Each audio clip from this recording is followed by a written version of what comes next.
జీవం, తేజస్సు మరియు శక్తికి మూలంగా పరిగణించబడే సూర్యుడికి ప్రార్థనలు చేయడానికి ఈరోజు చాలా పవిత్రమైనది. భక్తులు మంచి ఆరోగ్యము, శ్రేయస్సు మరియు ఆధ్యాత్మిక శ్రేయస్సుని కోసం సూర్యుడిని పూజిస్తారు. ఆచారాల్లో సాధారణంగా మంత్రాలు జపించడం, సూర్యుడికి అర్ఘ్యం ఇవ్వడం మరియు ప్రార్థనలు సమర్పించడం మరియు సూర్యుని దైవిక శక్తిని వినియోగించుకునే లక్ష్యంతో నిర్దిష్టంగా పూజలు చేస్తారు. భానుసప్తమి సూర్యభగవానుడి ఆరాధనకు అంకితం చేయబడిన పండుగ భానుసప్తమి. హిందువులు జరుపుకునే ముఖ్యమైన పండుగల్లో ఈ పండుగ కూడా ఒకటి. మాఘమాసంలో అందున ఆదివారం నాడు సప్తమి తిథి ఉండడం వల్ల భానుసప్తమి అంటారు. ఈరోజు సూర్యభగవానుడికి చేసే పూజల వల్ల అనారోగ్యాన్ని తొలగించి జీవితంలో సానుకూల మార్పులు తీసుకొస్తారని సూర్యభగవానుడిని నమ్ముతారు అందరూ. అందుకే యథాశక్తి సూర్యభగవానుడిని ఆరాధిస్తారు. భానుసప్తమి యొక్క ప్రాముఖ్యత. భానుసప్తమి మాఘమాసంలో కృష్ణపక్షంలో 7వ రోజున చంద్రుని క్షీణదశ జరుపుకుంటారు. సూర్యభగవానుడు విశ్వానికి వెలుగు మరియు జీవాన్ని తీసుకొచ్చి ప్రపంచాన్ని ప్రకాశవంతం చేసిన రోజును సూచిస్తుందని నమ్ముతారు. కాబట్టి ఈ రోజును సూర్య జయంతిగా ప్రత్యేకంగా గౌరవిస్తారు.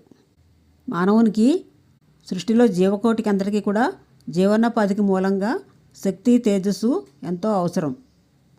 కాబట్టి సూర్యారాధన అనేది ప్రాముఖ్యతను సంతరించుకుంది.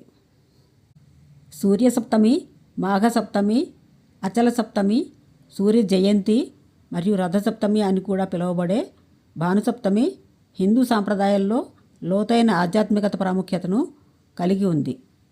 దీన్ని మాఘమాసంలో రథసప్తమి మాఘమాసంలో శుక్లపక్షంలో 7వ రోజున అంటే సప్తమి రోజున భక్తులందరూ కూడా చాలా శాస్త్రోక్తంగా ఆచారాలను పాటిస్తారు. సూర్యోదయం సమయంలో సూర్యుడికి అర్ఘ్యం సమర్పిస్తూ అతని ఆశీర్వాదాలను కోరుతూ నిర్దిష్టమైన మంత్రాలను జపిస్తారు. సూర్యభగవానుడు తనను నిజాయితీగా పూజించే వారికి వివిధ ప్రయోజనాలను ప్రసాదిస్తాడని నమ్ముతారు. ఈరోజు సూర్యభగవాన్ని ప్రార్థించిన వారికి సంపద, దీర్ఘాయువు, మంచి ఆరోగ్యం మరియు తేజస్సు లభిస్తాయని చెప్తారు. అంతేకాకుండా భానుసప్తమి నాడు ఉపవాసం ఉండడం వల్ల శారీరక మరియు ఆధ్యాత్మిక శుద్ధి కలుగుతుందని భక్తులు విశ్వాసం. తమను తాము అనారోగ్యాలు మరియు ప్రతికూల శక్తుల నుండి విముక్తి పొందాలని నమ్మకంతో పూజలు చేస్తారు.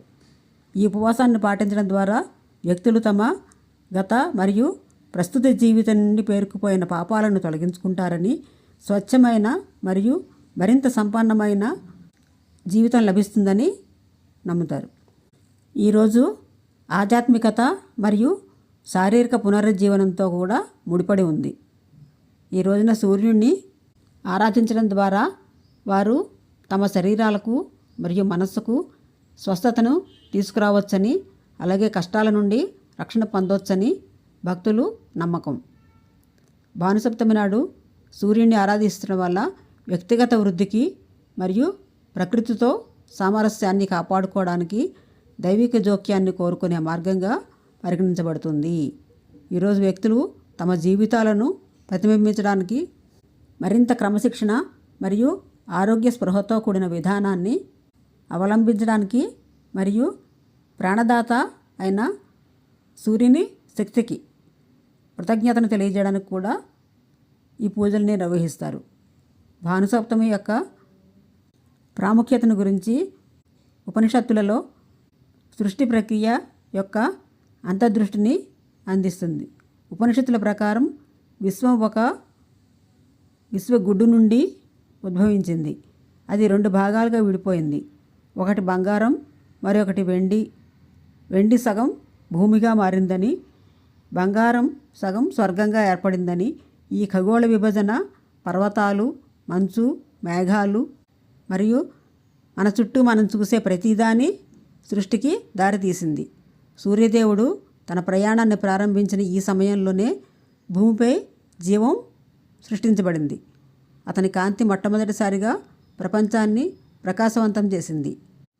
భూమి మీద బతికే ప్రతి జీవకోటికి రాత్రి పగలు జరగడం అనేది ఆ రోజు నుంచి మొదలైంది. సూర్యుడు తన బంగారు రథంలో భూమిని అధిరోహించిన రోజును సూచిస్తుంది.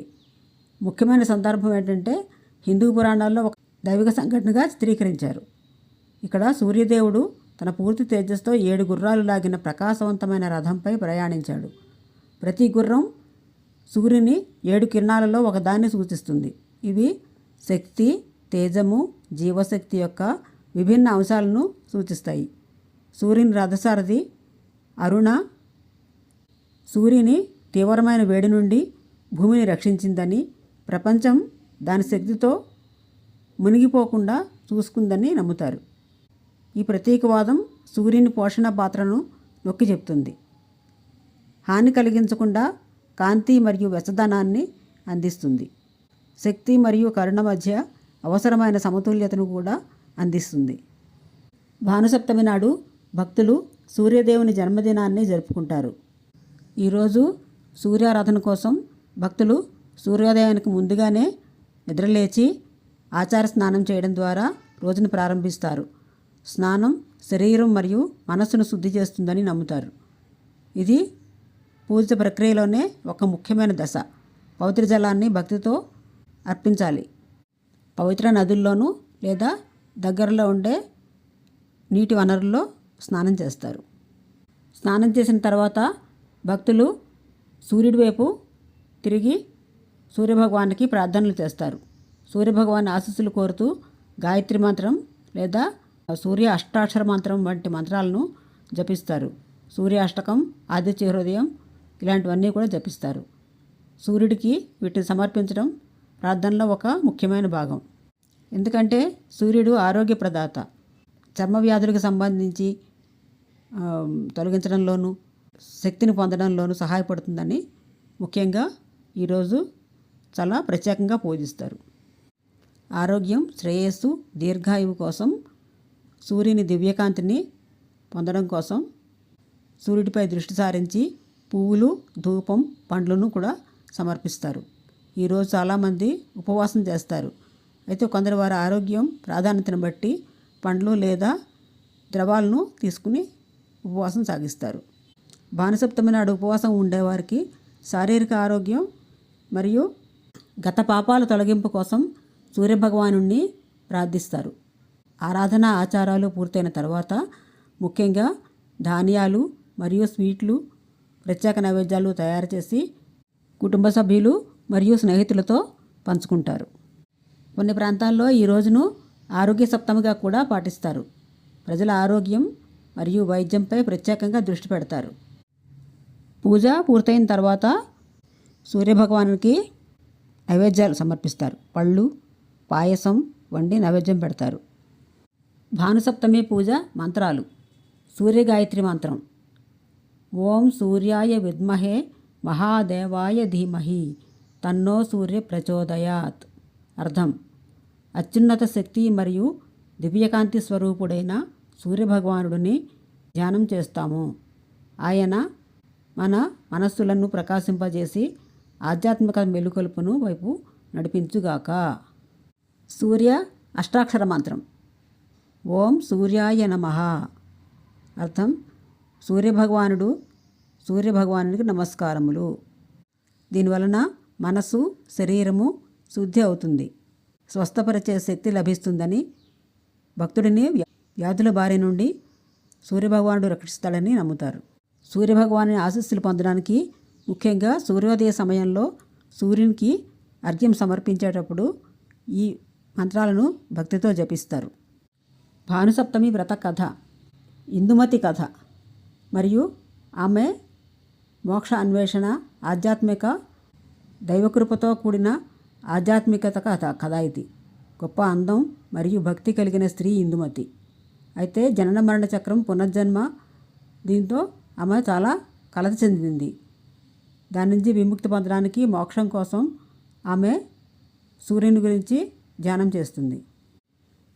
సప్తర్షుల్లో ఒకరైన వశిష్ఠ మహర్షిని కలిసిన తర్వాత ఇందుమతి తన మోక్షాన్ని పొందాలనే కోరికను సవినయంగా వ్యక్తం చేసింది. జీవిత మరణాల అంతులేని చక్రం నుండి బయటపడడానికి ఒక పరిష్కారం కోసం అడిగింది. ఆమె హృదయంలో నిజాయితీని చూడగలిగిన ఋషి ఆమె దుస్థితిని జాగ్రత్తగా విన్నాడు. ఇందుమతి చెప్పిన విషయాలన్నీ కూడా జాగ్రత్తగా విని అప్పుడు ఆమెకు సరైన మార్గాన్ని చూపించాడు. భానుసప్తమి నాడు ఉపవాసం ఆచరించండి. భక్తితో సూర్యుడిని పూజించడం ద్వారా మీరు మీ ఆత్మను శుద్ధి చేసుకుంటారు మరియు దైవిక అనుగ్రహాన్ని పొందుతారు. అది చివరికి మిమ్మల్ని మోక్షానికి దారితీస్తుంది. ఇందుమతికి ఋషి మాటల మీద అపారమైన నమ్మకం ఉండడంతో ఆయన సలహాను ఏమాత్రం సంకోచించకుండా పాటించాలని నిర్ణయించుకుంటుంది. ఆమె భానుసప్తమి వ్రతాన్ని పూర్తి భక్తితో క్రమశిక్షణతో ఆచరించింది. పవిత్రమైన రోజున ఆమె ఉదయాన్నే నిద్రలేచి ఆచార స్నానం చేసి ఉదయాన్నే సూర్యుని వైపు తిరిగి పూజ చేసింది. శక్తివంతమైన మంత్రాలను జపిస్తూ సూర్యభగవానుడికి నీటిని సమర్పించింది. ఆమె పువ్వులు, ధూపం మరియు ప్రార్థనలు చేస్తున్నప్పుడు ఆమె హృదయం కృతజ్ఞత మరియు భక్తితో నిండిపోయింది. ఆమె రోజంతా ఉపవాసం ఉండి తన జీవితాన్ని ధ్యానించడం, సూర్యుని దివ్యకాంతిని ధ్యానించడం మరియు విముక్తి కోసం ఆశీర్వాదాలను కోరుతూ గడిపింది. రోజు గడిచే కొద్దీ ఇందుమతి యొక్క అచంచలమైన భక్తికి సూర్యభగవానుడు పరవశుడయ్యాడు. అతను ప్రకాశవంతమైన రూపంలో కనిపించి తన దైవిక ఆశీర్వాదాలను కురిపించాడు. ఆమె ఆరాధన మరియు స్వచ్ఛతకు సంతోషించి సూర్యుడు ఆమెకు అంతిమ బహుమతిని ప్రసాదించాడు. జనన మరియు పునర్జన్మ చక్రం నుండి విముక్తి. భానుసప్తమి నాడు ఆమె భక్తి ద్వారా ఇందుమతి మోక్షాన్ని సాధించి అప్సరసగా స్వర్గానికి వెళ్ళింది. శాశ్వత శాంతి మరియు అందాలతో ఆశీర్వదించబడిన దివ్యజీవి ఇందుమతి. ఇందుమతి కథ భక్తి యొక్క పరివర్తన శక్తిని ముఖ్యంగా సూర్యభగవానుడి వైపు మళ్లించినప్పుడు శక్తివంతమైన జ్ఞాపకంగా పనిచేస్తుంది. వర్చజీవి నుండి అప్సరసగా ఆమె పరివర్తన చెందింది.